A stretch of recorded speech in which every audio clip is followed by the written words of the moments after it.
Okay. Yes. Does this work? Yes. Rules. Okay, we've got rules. Simran, are we following your rules? So far, so good. Okay. So, hi, I want to welcome everybody. My name is Justine Reichman. This feels very loud. And I am with NextGenChef, and we put together these events with CANOPY to provide education and community for people in food that want to learn a little bit more about food, sustainability and building better for you brands. So tonight, Simran and I put together the first of a three-part panel series on food and sustainability, and tonight is a little bit of a general overview of food, sustainability, and health. And the follow-up to this will be the following one in March, which we're very lucky to have this moderator here tonight, who's also going to be moderating that one, on food sustainability and our own health. And the second one is, and the third one is food sustainability and how it impacts the planet. So for those of you that don't know, this is a co-working space, and we're very grateful for Simran, who works here at CANOPY, that invites us here and hosts these events with us. And if anybody hasn't been here before, it's beautiful, and they just opened the penthouse. So if you have want any further information about CANOPY, you can reach out to Simran. She's around. That's her, lovely lady in the pink sweater. And then just a couple other thank yous before we go out, before we interview everybody, before we talk to everybody. We want to thank Glyph, who is here with their sustainable sake and their whiskey, making your cocktails.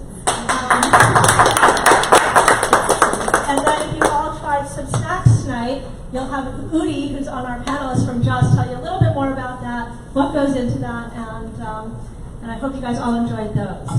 So tonight, I just want to introduce, we have a panel of three. We have this lovely moderator, who's going to, Shannon, and she's going to take the opportunity to go through some questions, but we really want to encourage the community here, the audience, to participate in the questions. It's not meant for them to talk at you, but rather for us to sandbox ideas and have a conversation with you guys about these different topics. So please participate, ask questions, share your thoughts, your point of view, and let's make it a group discussion. So, and related to that, if there's a few seats like up here in the front, if folks just want to like pull in, we would really love to keep this as a conversation. So please, anyone like straggling in the back, there's like this whole little couch section over here where you can see your lovely faces. No pressure. Now that I've already called you out. Yeah, and so throughout this, we have three wonderful panelists joining us tonight. But also, and I think you guys are just too, right? Just as questions come up, please like ask them. Like the idea is, this is a very intimate setting intentionally, and so the idea is to keep this very interactive. So as questions come up, just shoot up your hand and we will call on you. Udi, I have you up here first. If anyone doesn't know Udi's bio, he has been a leader in the movement to create a more sustainable food system for over 15 years. He is currently the global director of sourcing and sustainability for Just, where we have those little delicious egg things, not egg things, that they're not selling here, which is really unfortunate, but they have a pad thai recipe which looks awesome. And so he leads the company's efforts to improve their overall impact on the planet, society, and human health. So we have a few general questions we're asking all of you tonight, starting with your food resolution for 2020. That's a great question.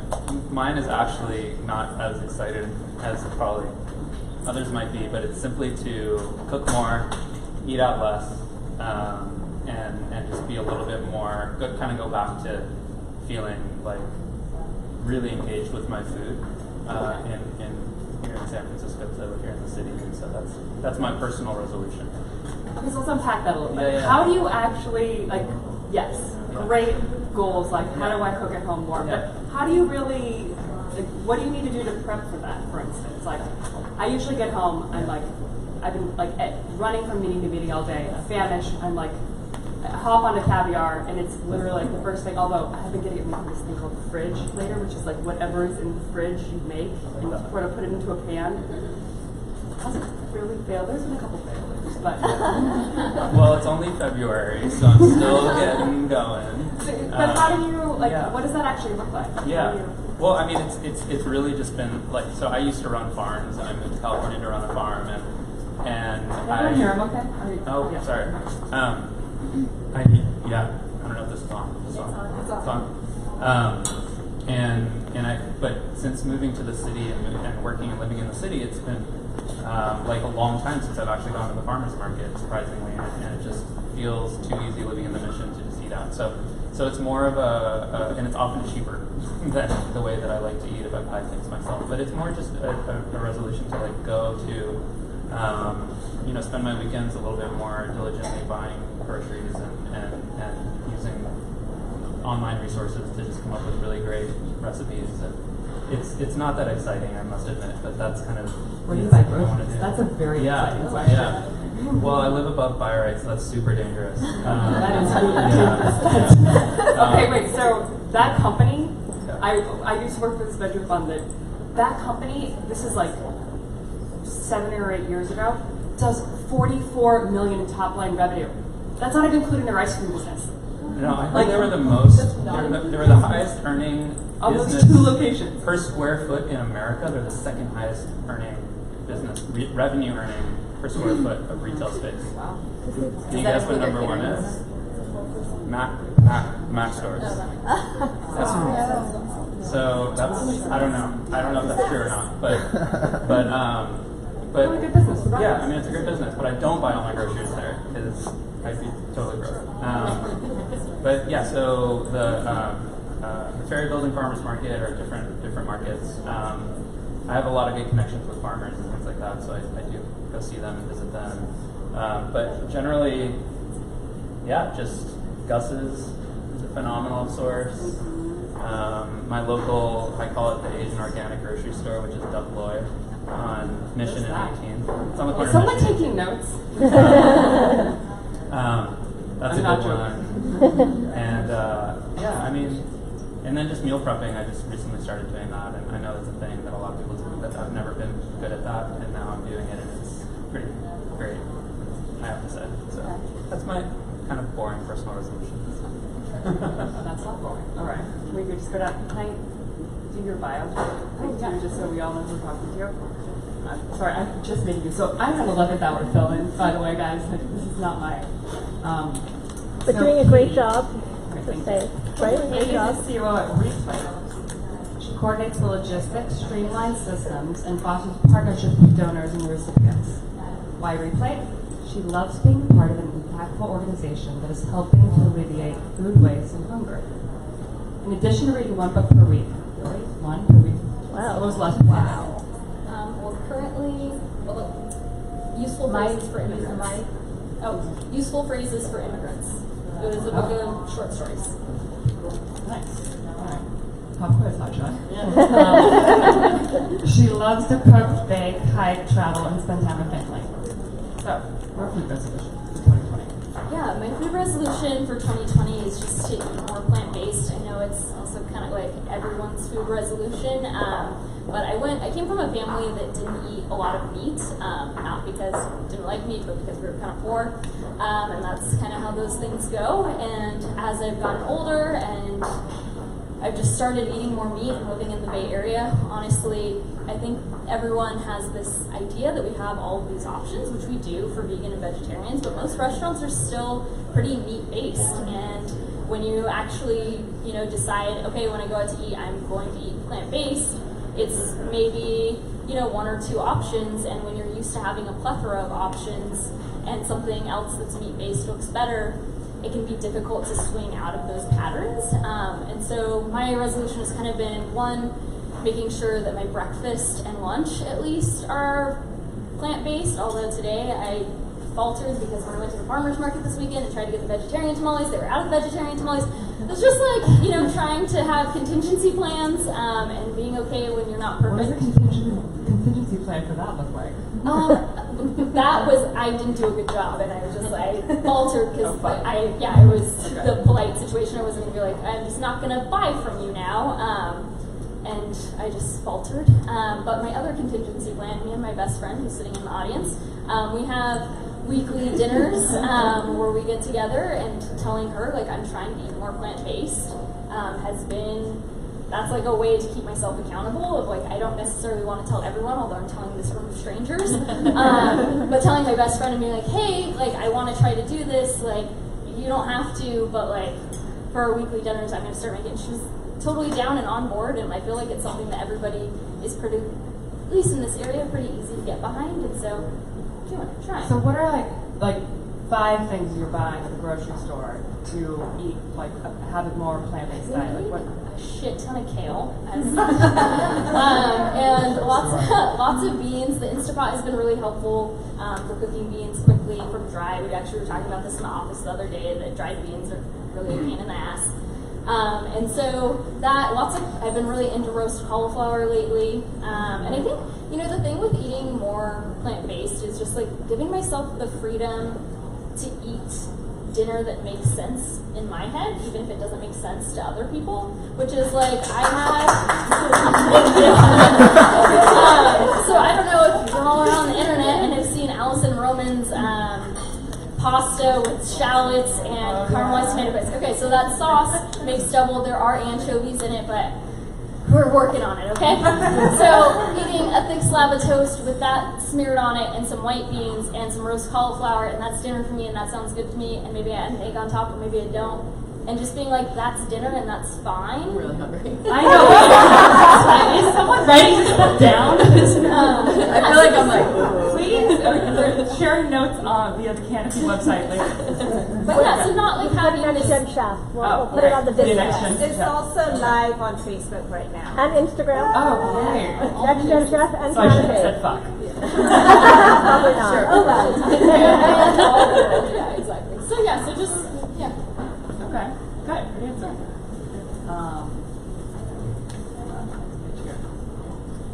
And we have Megan. nope. What? Allison? No, that's not what I. Oh wait, sorry. There we go. We have Allison. Sorry.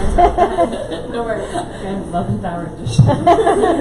Is the founder and CEO of NStems, a meal planning service designed to reduce household food waste and stop the effects of climate change.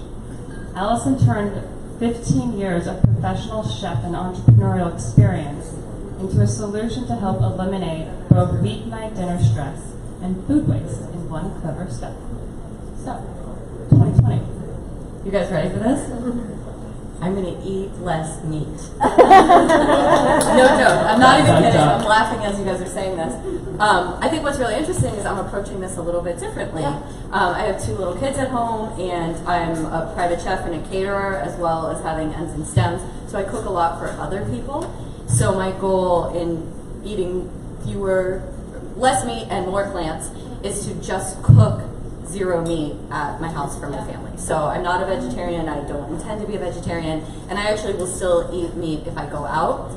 That said, I have a 2-year-old, so I don't go out to dinner very much. But to just buy it less and cook more plants at home. So that's kind of my low-level way of where you accomplishing can that. control it, like an environment where you actually outside of the real world, you don't know what's going to be there, and you don't necessarily know what you can buy or get or order. Right. But in your home, like you have complete control of that. Exactly. Yeah. So no joke, that is my plan. So I do think that's trending for 2020. And actually, when I looked at the analytics to my site, the #1 search feature or search phrase that drove people to my site was plant-based eating. So, and that's just December to January this year. Wow. Oh wow. Yeah. Now they can get there.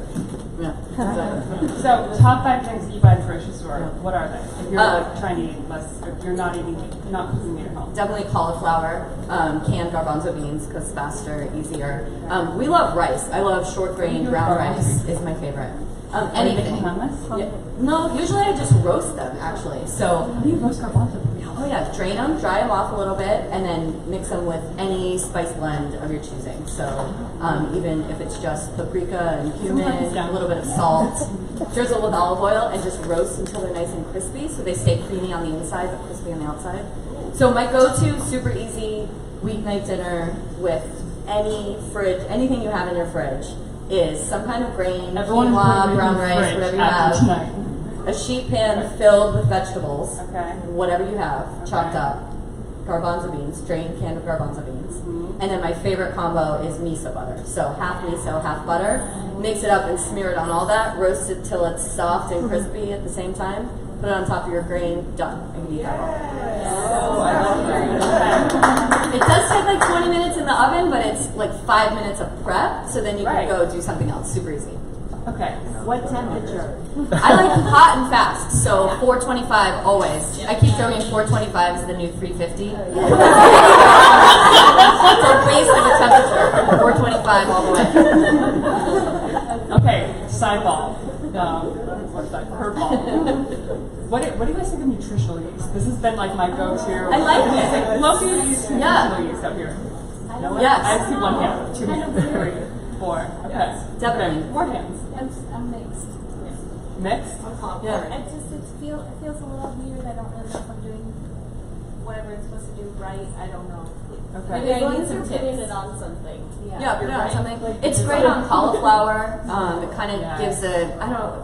So here's, It makes it taste like cheese. that's what they say. So if I have to replace cheese with it, I start to feel angry and prefer cheese. But if you give it to me as like another ingredient and another flavor in my arsenal, then I feel more excited about using it. Oh, I like that. Okay. That said, I used to, a long time ago, I co-owned a cafe and we had a whole vegan menu and we made flatbread pizzas with nutritional yeast and olive oil just mixed together and it actually like worked out really, really nicely. Yeah. People loved Wow. it. So yeah, it does work as cheese. Wait, not just as lots of cheese. nutritional It was yeast in on that? Wisconsin too, which is like Just tell me it's with nutritional yeast and I'm down. That sounds delicious. Don't say Wait, cheese. Right. just So- crust and olive oil and nutritional yeast. and red sauce and like veggies. Yeah, yeah. We have somebody on here on Instagram Live that apparently says it's amazing on Beyond Burgers, makes them really cheesy. Oh, okay. Oh, Sure. Yeah. okay. Any other nutritional yeast hacks? Pro tips? On top of popcorn. Oh. Yeah, that's kind of that's the gateway, I think. That's what I Oh, yeah. Exactly. All right. Okay, biggest thing, going back to Udi, biggest thing in alternative protein now is legume proteins. So, talk to us about how Justice Egg is Yeah. going in there. That's a good question. So, I mean, it is, I think, generally true in terms of the future of protein. What we're seeing is, in terms of trends, soy is probably going to be globally the biggest as it grows This is and like a grows and person grows. though. What's I mean, that? this one like always goes back and forth. Are we supposed to eat soy or no? I'm not a dietitian, but I would say no, based on everything that I've understood, like in huge amounts to entirely be your only protein source. No, I can't imagine anything as a good single protein source. But I think in moderation, just like anything else, sure. I don't think it's bad for you. Depends on how it's cooked and so on. But I will say that it being so protein rich and so fat rich, it's become this is basic 101 agricultural economics stuff. It's become like the primary feed source for animals, which has driven forest destruction and so on and so forth around the world. So as well as corn and other feed components. So what's that? That's what I'm buying. But so yes, legumes. So I mean, I can go into a whole thing about this, about why legumes. But generally speaking, they're the most protein-rich family of plants in the world, and the easiest source of plant-based protein to acquire and to grow as farmers, generally speaking, per acre. So that's and they're fairly inexpensive. So that's the main reason, and mung bean is the one that we use. So basically, What do we have back there? yeah. So those are 100% plant-based, totally powered by legume protein. Specifically, it's a mung bean. Vigna radiata is the species of plant that whose protein we isolate, and there's a whole reason why we do that. And myself, or Aki, who's here, who's a food scientist, who helped develop the Just Egg product. Raise your hand high. Yeah. Stand up. That is like, I asked to buy some here. I mean, I can talk about just all day long. I can talk about the research that got us there, but basically we screened through thousands of different plant species that I sourced from all over the world in a plant library that I built, and then we identified functional applications of those proteins. And it just so happens that legume proteins not only are the most, legumes are protein rich and cheap and sustainable in all those ways, but they happen to also often have the most the amino acids that most closely mimic or are the exact same amino acids that are present in animal ingredients or animal-based proteins that are used as ingredients. So like eggs and dairy, right? So like a mayo that uses eggs, which is the traditional way of making mayo, it's only using those eggs to emulsify oils and water, right? That's binding agent. It's binding. It's a binding agent. But nobody eats mayo to get their eggs for the day, right? So, A lot of mayo. Just mayo. So Just Mayo was born. Our company was founded on the Just Mayo, which is a plant-based mayo, and it was quickly the second leading mayo in America. And it's entirely plant-based, and it's because the pea protein that we source and put in that product does the exact same thing as eggs, and better in a lot of ways, to emulsify or bind those oils in water to make a really good product. So the mung bean, we discovered, has a really incredible, not only emulsification functionality, but also gelation functionality. And what is gelation? It's just another one of the things that proteins and legumes happen to do really nicely. And specifically, it's when you think of an egg scrambling in a pan, it's gelling, like it's curdling up, kind of, right? And that's what the mung bean protein does really nicely when combined with water and oil and a couple minor ingredients to make. So that's what the whole Just Egg product is, and so it looks, tastes, feels exactly like real eggs. So the binding agent there is mung beans. That's correct. Yeah, generally speaking, yeah. So there's nothing that is like, sorry, everyone out knows this. There's nothing dairy in that. That's correct. Yeah, it's 100% plant-based, made from plants, not chickens. That's one of our taglines. Would everyone for it. try that, the egg thing? Or the yeah, it's really good. And you can find it. I'm just going to pitch it because I'm here. Why not? And because I don't want you to think that that's the only way that it tastes, because it's kind of cold and it was like last minute made, whatever. But and it's a very specific recipe to make that, so you might not be your palate. That's fine. But what you would buy in the store are those bottles, and now we have a retail baked patty, so it's like an egg patty, put in a sandwich. But those bottles you just pour in a pan and scramble it exactly like you would an egg, thanks to Aki's and his team's work. And so you can find that in literally every retail grocery store in America, every Whole Foods. I have a question Yeah. for you, because every time I go to buy it, Yeah. my question is like, how many eggs is that equivalent to? 8. 8 eggs in the bottle, and we just cut our price almost in half. So What does that retail for? $3.99. Oh, wow. It was $6.99 and now it's $3.99, which is like cheaper than most Yeah. high-end, local organic cage-free eggs, which are like on an industrial level still a big part of the problem. On a very local level, like backyard eggs, I love eggs, I eat eggs, but yeah, industrially there's a whole reason. I can go on and on and on about the sustainability of the mung bean and the product compared to eggs, and because it's a legume, but also because it's specifically mung bean, which is like uber sustainable compared to other legumes, and where I get it from, and I work with all the farmers, but I can literally talk forever. Can we go into like the farming of the mung beans? Because I know if you crop rotate, you can plant legumes to fix nitrogen in soil, and Totally. like I'm wondering, do you farm them conventionally where you use fertilizers, or is it that rotated crop?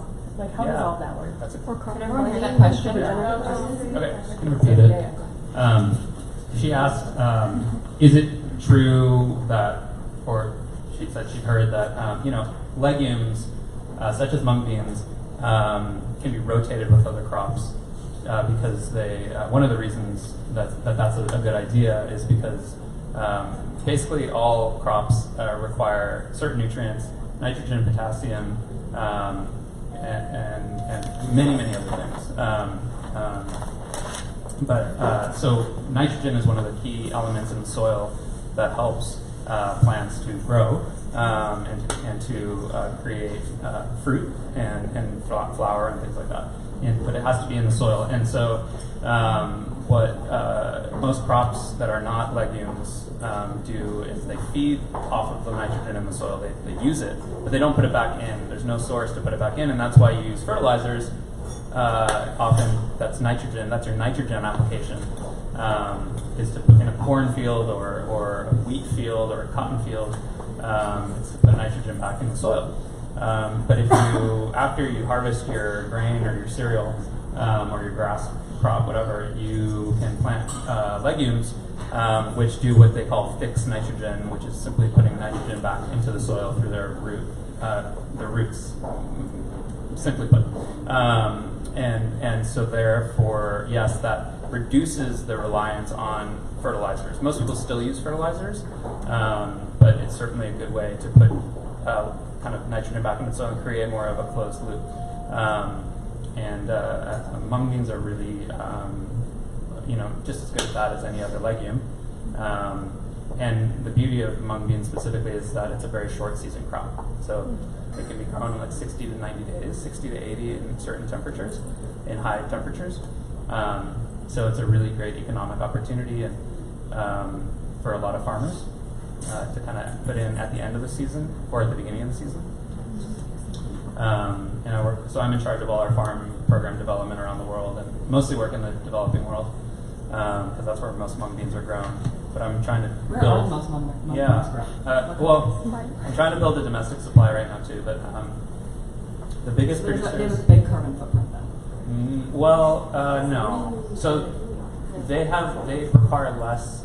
They emit less CO2 in the production of mung beans for the most part, for a number of reasons, than most other commonly grown legumes. About half as much as soy, and 94% less CO2 is emitted in that bottle to make that bottle of just egg, including all the water, all the canola, all the other ingredients, and the making of mung bean protein isolate, which is itself an energy-intensive process. Still 94% less CO2 emissions and CO2 equivalent emissions, basically, which I can explain, but less than eggs, less than an equivalent volume of eggs. So so just by buying that product, like Not a product plug, guys. But okay, I'll stop. But like, let me give you a picture of like what it means to buy for plant-based foods to kind of like be popular. So if we make this patty, it's like we call it folded egg now, because that's the parlance for like a baked egg product in food service. If McDonald's buys our product, which we're talking about, and 30%, just 30% of all. Wait, McDonald's might be selling just eggs? Yeah. Yeah. So if Because it's a maybe. price? I mean, it's happening, but like hopefully soon. We don't know when. Do you have equity in it? We hope. Don't answer that. Yes. And we all should have equity in that company, which is why we're excited for the future. What does that term sheet look like? Yeah. Anyways, so we, for example, like McDonald's would, if they sold 30% of all of their egg McMuffins use just egg, they would hit their 2030 carbon goals, their CO2 emissions goals today, like immediately, because of how much of a better. So why would they do that from a CO2. branding standpoint alone? It's a great Just like question. the PR plug of like being able to espouse that. I'll bring you into the next meeting. You'll be great. Yeah. But I mean, do you think we have enough products available for McDonald's to sell 30% of No. just eggs? Like, how do you convince Yeah. farmers that we could be growing mung beans instead of traditional cash crops? Yeah, that's what I do I come every from day. a farming background. Yeah. I think it would be very difficult. Yeah, I mean But that's like, I the think key. it's possible, but difficult. Yeah, no, it's totally possible. I mean, so the key is in certain regions where those crops aren't able to be grown, or where it's a really great little bumper crop, like in those 30 to 90 days, they can still make a significant amount of money off of that acre or that hectare. That's why we don't have mung beans being grown right now in the U.S. because the subsidies for corn and soy and the yield because of the genetic modification of corn and soy has gotten us to the point where not only is it cheaper for a farmer to grow that crop, but it's also more lucrative because they're getting 4 or 5 times the yield, or 13 times with corn. per acre than they would with, say, a mung bean. And so we're trying to work around that. But in the rest of the world, where mung beans are a staple crop, or other legumes, that's how we build this up. And through demand is how we build this up. And peas are becoming a really big thing too, because of pea protein. And so the agricultural economy and the landscape of how do we get that going is a really important component of how this whole thing works. But so is protein isolation. So that's the big bottleneck in this process, is that we're not just taking peas or mung beans and putting it in the product. We actually have to do a pretty intensive process of isolating protein, which is very engineering heavy and PhD knowledge heavy to make it happen. And so that's also a thing that's growing rapidly to meet that demand. And was that just more of a synthetic biology play where you're inserting? No, there's no synthetic biology. No, I mean it's basically it's a raw, crude isolation or extraction process, protein extraction. So it's basically just in the right in water, mixed flour and water, and with the right pH and the right kind of mechanical systems, you can separate out the starch, the protein, the fat, the ash, and things like that, and then further isolate it through further mechanical processes, basically. Yeah. Thank you. Good answer. Okay, guys.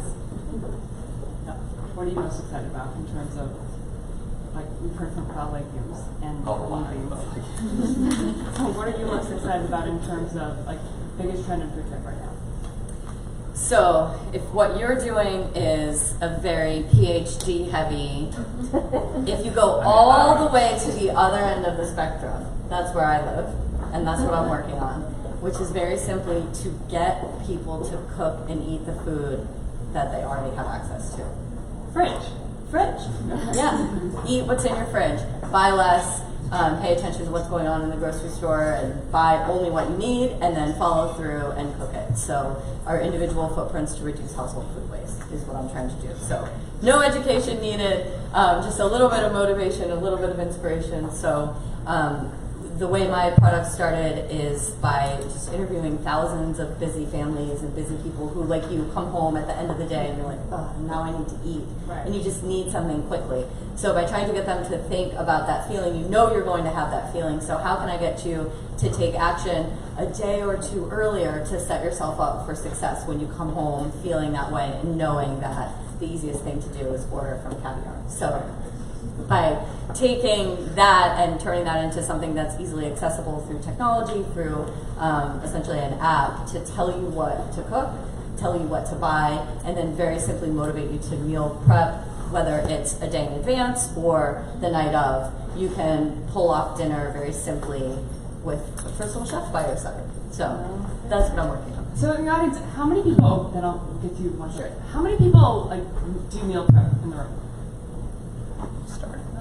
That's pretty good. Yeah. So is your definition of meal prep that you actually chop and make sauces in advance, or is it that you sort of plan out your recipes and purchase everything and Both. Right. Awesome. That's great. On it. Or make a big batch of something. A big batch. Right. Okay. That's what I think of. Yeah. Just making a lot so you have enough for the week or whatever. I first wanted to say that interviewing thousands of people is education. That's a shit ton of quantitative research that you did, or qualitative research that you did. And I'm a behavior therapist, and so I'm in the world of motivating people to do things that are really hard for them. Yes.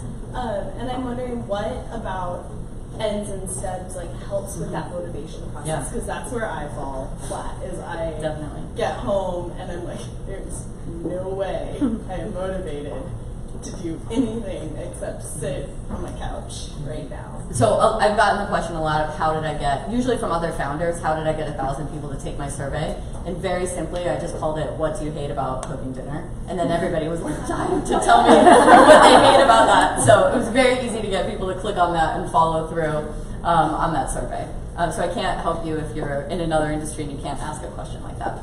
But what I found that was really surprising, so I came at this as a chef. I've been cooking for people for 16 years, and I really wanted to motivate people to reduce their household food waste. So as I was catering and I was in procurement for a food tech company that was just throwing away a ton of food, and I wanted to figure out how to motivate people at home to reduce the amount of food that they wasted. And what I found from my survey was that 83% of them identified deciding what's for dinner as the top stress point that they were willing to pay somebody to help solve.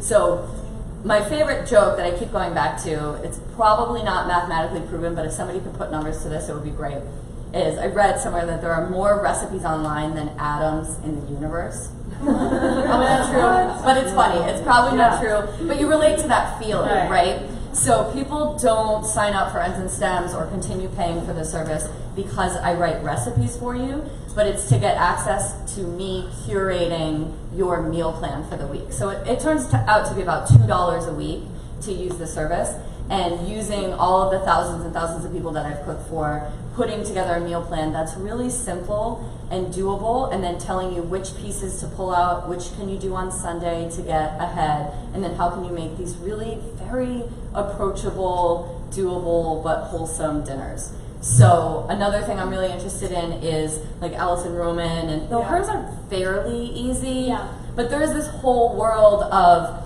sort of the glam chef and recipes with many steps and things you need to buy online.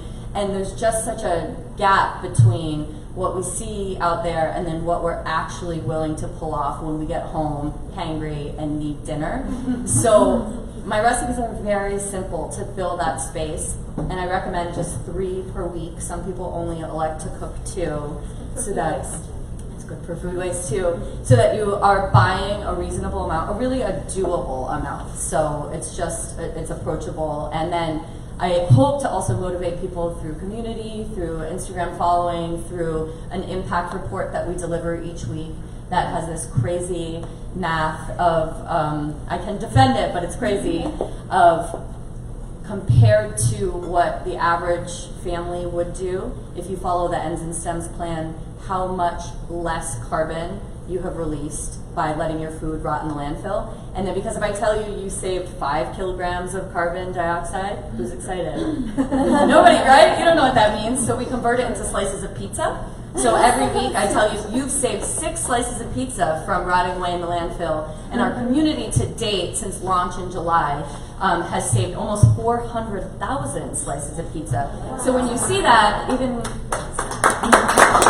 if you're taking tiny steps to just save half a cucumber here or a handful of lettuce there, you're hopefully motivated by seeing that there is a community that cares, and you are taking what is perhaps one of the simplest and cheapest actions against the worst of the effects of climate change. So hopefully that motivates people. And then reminding you that if you do throw something away, it's fine. Just, try again tomorrow, and that it's not a zero-sum game, and that all of us taking small baby steps when we can, but working together as a community, whether that's CANOPY or NextGen or San Francisco or the United States, that will really add up to something. And then hopefully from the top down, we'll get some systemic change as well, and we'll meet somewhere in the middle and save ourselves from a fiery wall of disaster.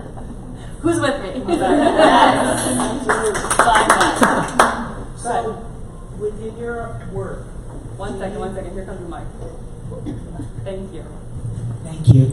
Within your work, do you have an opportunity to speak with your clients, folks on your Instagram, about seasonality and understanding that you buy what is in season, because that is the end all of making sure we don't waste food.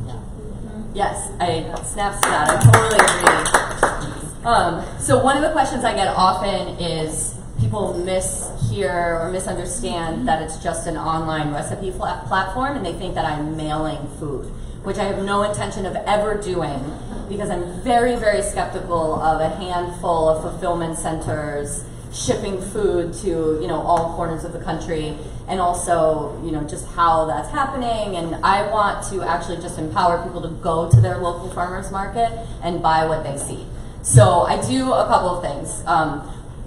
the next step, like further down on my roadmap, would actually be for every customer to put their zip code in, and then the recipes that they are seeing are attached to their zip code. So one of the ways that this kind of came up was over the summer, I was writing recipes for the fresh corn that was in the San Francisco market, but I have a lot of users in Boston, because that's where I grew up, and they don't see corn until August. So that was probably the ingredient that gave me the most trouble. But I solved it a couple ways. First of all, you have access to all of the meal plans that I've ever published. So you can go back and see, at this point, probably 35 weeks of meal plans, and that will just keep going. So if you don't like what I've proposed this week, or it's not in season, you can go find something else. But it's the difference of Ends and Stems versus any other recipe app that's serving up recipes is that I actually sit down and plan by week tied to the season to put those recipes forth for whatever week they're published, whereas most other apps are put together by a tech person, not a chef, and they're just scraping the internet for somebody else's recipes and serving them up at random. So mine are actually really mapped out with the season. I freely admit that it's the San Francisco season. That's where I am, that's where most of my users are. But that's a temporary problem, just till I get enough users to kind of fix that. Yeah, we want you to get more users. Yeah, more users. Yeah. The other thing that I do that is a little bit different than what you see on most recipes is in how I write the recipes. So my secret goal, don't tell anybody, Facebook Live, is to empower people to cook more and teach them a little bit. I hope that when you follow along on my recipes, you might understand a little bit more of the whys of cooking. If I say heat the pan first, I usually tell you why to heat the pan first, rather than just directing you. I was actually inspired by the drain covers on the side of the street in the city. Okay. So they say, don't litter. Well, why shouldn't I litter? And they have a little picture of a crab, and it says, this drains to the bay. And suddenly, you are inspired not to litter because you actually know why you're being told not to do it. So if I tell you to heat your pan and then tell you why, rather than just serve you up an instruction, you retain that. It's a little more like cooking school. So I try to include that in all the recipes. So why are you supposed to heat your pan again? What? Because it won't stick. Oh, okay. And then it helps to start develop the flavors a little bit more, but mostly so things don't stick to it. And some things, because then they won't slowly come to temperature. Yeah, no, that's a great one. What else had that question? Some things it's because they won't slowly come to temperature, it'll go quickly, and then you'll create browning more quickly. You get a better crust on things. Will you come over and make fridge with me one night? So that is what I originally did. Yes, I would love to. Can we film it and make some content out of it? Yes. To answer my long-winded answer, the last thing I want to say is that I have an ingredients column like you would expect on all recipes, but then adjacent to that, with as much weight running along the other side, is a substitutions column. So that the other thing I found from my survey, a lot of people, if you're not really comfortable in the kitchen and I call for cilantro and you're out of cilantro or you didn't buy it, you don't know how to make substitutions on the fly. So I list tons of ideas along the side so that you know and feel confident in making changes as you go. So if you're not in season, and especially for now, the way I solved for the corn was wrote on the side that if corn's not in season but you're trying to make this recipe, here's a way you can make it with cauliflower florets or frozen corn or something else, or riced, even butternut squash, depending on the recipe, might be a good substitution. So hopefully people will be able to get some, rather than having to Google it separately, they can find my recommendations right there in every recipe.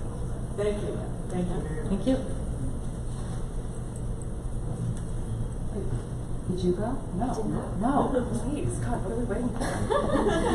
Oh, yeah. So, food waste, that's my trend that I feel like it's obviously very connected to what I do. I work for a food rescue organization. We're based out of Berkeley, and so we pick up surplus food from mostly catered events and bring it to other nonprofits in the area that do the actual distribution. And we work out of San Francisco, but we're also in New York, LA, Boston, Austin, Chicago. And I think most interestingly, in the past couple of years, is that people even know what food rescue is. People have been doing food rescue for years. Food Runners has been in San Francisco forever. There's tons of different organizations throughout the U.S. who have been doing it on a very local level, but haven't really been applying technology to it, and have also just had struggles because Oftentimes they're volunteer-run groups. They don't have paid employees. We have a fee-for-service model where we charge for our pickups, which was a little bit of a shocker at first for some donors that are donating food, but we feel like we should be paying our food rescuers to pick up the food and not just relying on volunteers, particularly since oftentimes those volunteers within those organizations are also people that are experiencing food insecurity, not just people that have extra time on their hands. They might have extra time on their hands because they don't have a job. So food waste has been really near and dear to my heart, and it seems like California legislation is starting to catch up. SB 1383, which is going to require food generators, so restaurants, hotels, conference centers to donate a percentage of their food. The lawmaking is still in process, so it's all very up in the air what that actually means and how much food they will have to donate. But we're kind of moving in the direction of people being more aware of the food hierarchy. So most people think that they're composting and they're doing a great job, and while that's true, and in San Francisco we have that, it's just one step above landfill when it comes to emissions. So it goes landfill, then composting, then feeding animals, then feeding humans. There's anaerobic digestion in there, but that gets a little complicated. And then at the very top, there's just not producing that waste at all, source reduction. And so we're not there yet, but at least we're getting past the compost stage where everyone is patting themselves on the back going, I composted, the 10 pounds of food in my refrigerator that I wasted this week because I went out every night. And they pull a sticker on. Did they call it that? Yeah. That's very true.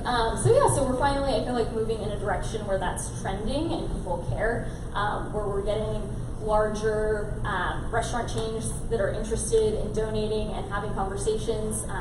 Sweet Green in LA, Dig In New York.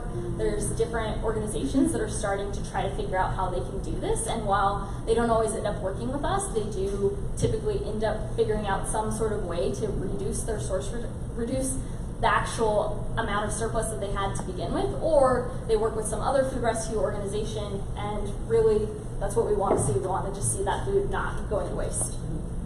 Okay, follow-up question to that. Because and how long has your organization been? 4 years. 4 years. So you have some historical data then to look at.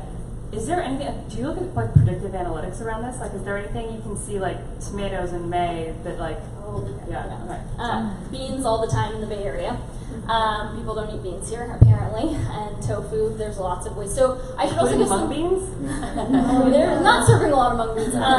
But to give some context, so we mostly pick up from tech companies that have served their employees lunch, so meals.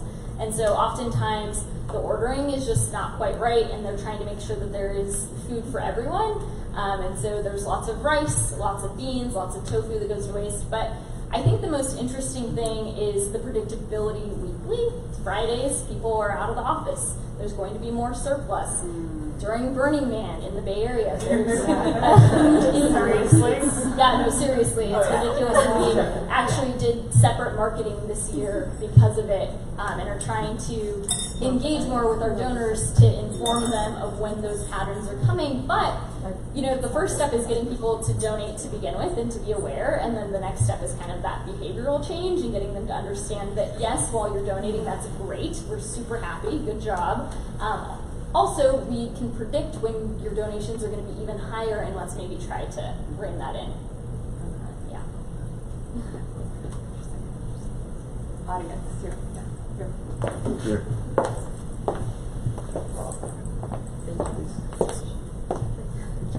So my question was mainly around the incentive model for companies and restaurants and organizations to donate.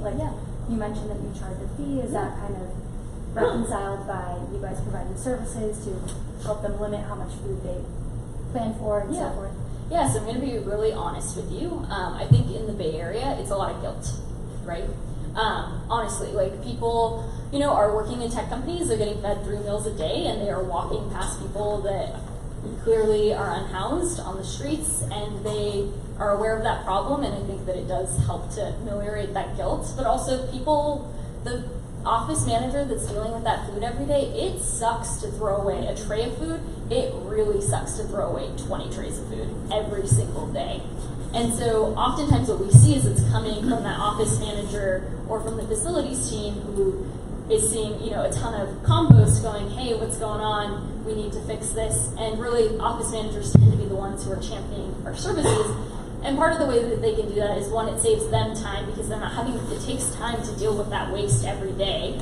And two, they just know that it's the right thing to do. And we are in the economy right now in a place where people can, especially tech companies, can afford to do the right thing, which is to donate. The tax incentive for those tech companies doesn't usually matter because they are already writing off feeding their employees, and so they can't double dip. And then for restaurants and for other companies that donate juices and salads and those types of items, more like grocery store items, I think the incentive is there, but it's something actually across food rescue that's difficult because the tax law is really complicated.